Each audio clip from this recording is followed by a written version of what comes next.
Welcome বন্ধুরা, তোমরা কেমন আছো? আশা করি সবাই ভালো আছো। তো আজকে নতুন একটা বিজ্ঞপ্তি নিয়ে চলে এসেছি তোমাদের সামনে, যেটা হচ্ছে ইন্ডিয়ান অয়েল কর্পোরেশন লিমিটেড।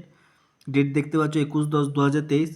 এবং এখানে কি কি আছে ডিটেলসে আমরা একটু দেখে নিচ্ছি। তার আগে তোমাদেরকে একটা কথাই বলবো, এই ধরনের ভিডিও নোটিফিকেশান পেতে তোমরা অবশ্যই চ্যানেলটিকে সাবস্ক্রাইব করে রাখবে, কারণ খুব গুরুত্বপূর্ণ চাকরির বিজ্ঞপ্তি আমরা কিন্তু এই চ্যানেলের মাধ্যমে নিয়ে আসি, যেগুলো তোমরা স্কিপ করে যাবে। যদি সাবস্ক্রাইব না করে রাখো তাহলে স্কিপ করে রাখবে, মানে স্কিপ করে যাবে। তো সাবস্ক্রাইব করে রাখবে, তাহলে এই ধরনের ইম্পর্টেন্ট নোটিফিকেশানে যে ভিডিও তোমরা পেয়ে যাবে এবং তোমাদেরই সুবিধা হবে, যে সেই সমস্ত বিজ্ঞপ্তি থেকে ফর্ম ফিল আপ করতে তোমাদেরই সুবিধা হবে। তো চলো কথা না বাড়িয়ে মেন পয়েন্ট, কোয়ালিফিকেশান কী আছে, লাস্ট ডেট কবে, এর কি মানে কোথায় কি ভ্যাকেন্সি আছে আমরা একটু দেখে নিই, এবং কোথায় ভ্যাকেন্সি বেরিয়েছে সেটা একটু দেখে নিই। তো প্রথম দেখতে পাচ্ছ এটা ইন্ডিয়ান অয়েল কর্পোরেশন, IOCL, ঠিক আছে, গভর্নমেন্ট অফ ইন্ডিয়া আন্ডারটেকিং। তো এখানে কি কি চেয়েছে দেখতে হবে। প্রথম হচ্ছে ট্রেড ডিসিপ্লিন কোয়ালিফিকেশন, এবং ট্রেড ডিসিপ্লিন এখানে ট্রেড অ্যাপ্রেন্টিস, এখানে হচ্ছে attendant operator chemical plant discipline chemical. এখানে কী চেয়েছে 3 years BSc mathematics physics chemistry or industrial chemistry.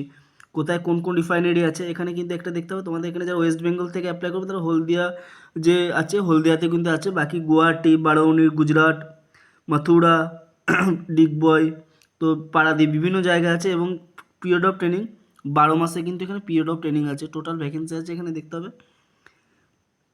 Total কথা আছে 16, গুয়াহাটিতে আছে 16টা, বারৌনি আছে 97, গুজরাটে আছে 58টা, হলদিয়াতে আছে 50টা, মথুরাতে 25টা, PRPC পানিপথে আছে 59টা, ডিগবয় আছে 45টা, এবং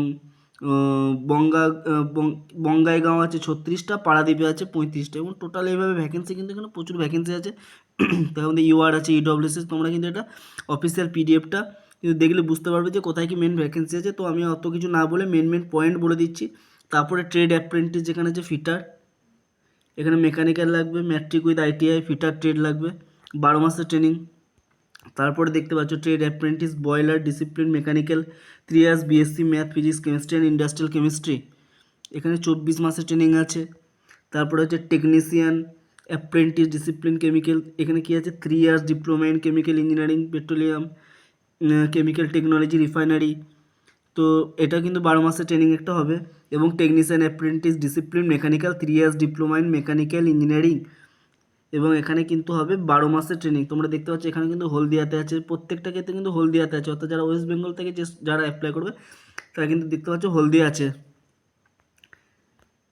ঠিক আছে। তো টেকনিশিয়ান অ্যাপ্রেন্টিস ডিসিপ্লিন ইলেকট্রিক্যাল আছে, এখানে 3 years diploma in electrical engineering, diploma in electrical and electronics engineering, 12 মাসের ট্রেনিং হবে। টেকনিশিয়ান অ্যাপ্রেন্টিস ডিসিপ্লিন ইনস্ট্রুমেন্টেশন, এখানেও 3 ইয়ার্স ডিপ্লোমা আছে, 12 মাসের ট্রেনিং হবে। আবার কি আছে trade apprentice secretarial assistant, 3 years BA BSc and বা বিকম দরকার, যেখানে 15 মাসের training. Trade apprentice accountant, 3 years BCom, 12 মাসের training. Trade apprentice data entry operator, এখানে ক্লাস 12 পাস হলেই হবে, যার 12 মাসের ট্রেনিং হবে। Trade apprentice data entry operator, যেখানে 12 pass with skill certificate holder domestic data entry operator, 12 মাসের ট্রেনিং আছে। চলো এরপর দেখে নেওয়া যাক কোয়ালিফিকেশন ক্রাইটেরিয়া কী কী চাইছে। The prescribe qualification for class 12 graduate diploma holder should be from a recognised board or university institute as regular full time course in the relevant trade or discipline with minimum 50% marks. For ITI qualification in the relevant trade, eligibility shall be pass marks only. Regular full time ITI course recognized by NCVT SCVT shall be considered। এবং ITI ট্রেডের ক্ষেত্রে full time ITI course হতে হবে, যেটা NCVT এবং SCVT approval থাকতে হবে। Diploma বা graduation এবং ITI in branch subject as specified against respective trade discipline above only be considered as eligible qualification. Diploma, graduation, ITI in the other of specific branch subject shall not be considered. No claim of position in qualification equivalent to prescribed qualification shall be entertained। এখানে বলা আছে qualification সম্পর্কে তোমরা দেখতে পেলে qualification সম্পর্কে যাদের diploma আছে এবং ITI আছে উভয়ই কিন্তু অ্যাপ্লাই করতে পারবে। এজ লিমিট এখানে বলা হয়েছে 24 বছর এবং মিনিমাম হতে হবে 18 বছর। তারপর দেখেন এখানে সিলেকশন মেথোডোলজি দেওয়া আছে। The selection shall be on the basis of performance of the candidates of the basic marks obtained by them in the written test or meeting to be notified, অর্থাৎ তাদের যে কী হবে selection shall be on the basic of performance on the candidates on the basic of marks obtain by them in the written test, তাদের যে written টেস্টে যে মার্কসটা obtain করবে তার উপর ভিত্তি করে সিলেকশন করা হবে। In case of tie of marks in the written test the date of birth shall be factor to be considered, যদি কারো কী হয় দুজনে কী হয় রিটেন টেস্টের মার্কসটা সেম হয়ে যায় সেক্ষেত্রে কী করা হবে ডিওবি অর্থাৎ ডেট অফ বার্থটাকে এখানে কনসিডার করে তাদের মেরিট লিস্ট বানানো হবে। Call letter for written test will be issued to all prima facie eligible candidates।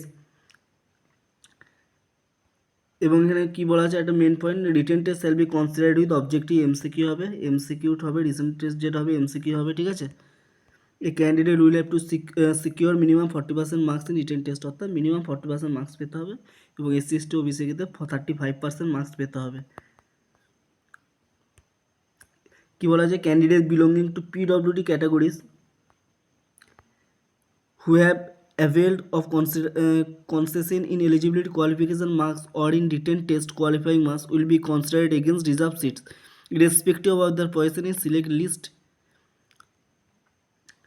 অর্থাৎ কী বলা যায় ক্যান্ডিডেট বিলঙ্গিং টু পিডব্লিউডি অর্থাৎ যারা পিডব্লিউডির মধ্যে যারা বিলং করছো who have availed of concession in eligibility qualification marks or in written test qualifying marks will be considered against reserve seat, এবং who have availed of concession in eligibility qualification marks or in written test qualifying marks তাদের দিকে কী consider করা হবে against reserve সিটে তাদের এগেনস্টে consider করা হবে।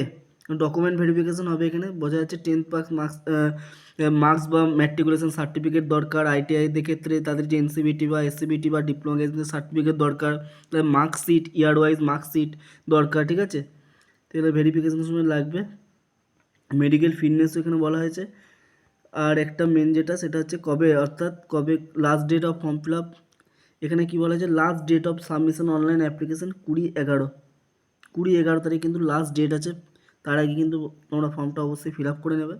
এবং একটা সুযোগ আছে একটা ইন্ডিয়ান অয়েলের চাকরি পাওয়ার, যে সমস্ত যারা আইটিআই বা ডিপ্লোমা করেছে তাদের ক্ষেত্রে ভালো সুযোগ আছে, 20 তারিখের লাস্ট ডেট আছে। এবং এখানে দেখতে পাচ্ছ যে তোমাদের হলদিয়াতে কিন্তু যারা ওয়েস্ট বেঙ্গল থেকে অ্যাপ্লাই করো হলদিয়াতে কিন্তু সিট আছে। তো চলো আজকে অবধি থাক, আশা করি যে ভিডিওটি ভালো লেগেছে এবং ভিডিওটি ভালো লাগলে বন্ধুদের মধ্যে অবশ্যই শেয়ার করবে এবং এই ধরনের নোটিফিকেশান পেতে আবার একবার বলবো চ্যানেলটিকে সাবস্ক্রাইব করে রাখবে, ঠিক আছে। কারণ দেখো তোমরা সরকারি চাকরির জন্য প্রিপারেশন নিচ্ছ এবং আমরাও চাই এই চ্যানেলের মধ্যে তোমাদেরকে অথেন্টিক কিছু জিনিস দিতে যাতে তোমরা জিনিসটা দেখে বুঝতে পারো। কারণ নোটিফিকেশান হয়তো অনেকটাই বড় নোটিফিকেশান থাকে, সেই নোটিফিকেশানের রেসপেক্টে কী কী মেন যে হাইলাইটস পয়েন্ট থাকে সেগুলোকে এখানে নিয়ে আলোচনা করা হয়। তো যে সুবিধা হবে তোমাদের এই কারণেই নোটিফিকেশানগুলো দেওয়া হয়। তো চলো আজকে এই অবধি থাক এবং আশা করি যে ভিডিওটি ভালো লেগেছে সবারই এবং সাবস্ক্রাইব অবশ্যই করে রাখবে চ্যানেলটিকে, ঠিক আছে।